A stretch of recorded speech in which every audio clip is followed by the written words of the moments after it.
اے مومن بھائیوں اور بہنوں، تمہارے اس مبارک مہینے کی گھنی چھاؤں کی وسعتیں اب سمٹ رہی ہیں، اس کا ہلال مدھم ہو رہا ہے، اس کی شام کا سورج سرخ ہو رہا ہے، اس کے کوچ کا وقت قریب آن پہنچا ہے، مگر اس میں نیکیوں اور بھلائیوں کے باغات اب بھی سرسبز و شاداب ہیں، اللہ کی رحمتوں کے سرچشمے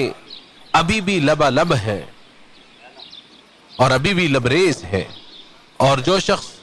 فضیلتیں سمیٹنے کا آغاز کر دیتا ہے تو وہ ان کی تکمیل کا بھی حریص ہوتا ہے، جیسا کہ آپ صلی اللہ علیہ وسلم نے ارشاد فرمایا اعمال کا دار و مدار ان کے انجام اور اختتام پر ہوتا ہے۔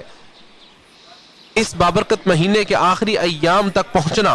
اور اس کے اختتام کو پا لینا اللہ تعالیٰ کی عظیم ترین نعمتوں اور قابل عنایتوں میں سے ہے، جیسا کہ اللہ تعالیٰ نے اپنی محکم کتاب میں ارشاد فرمایا ہے۔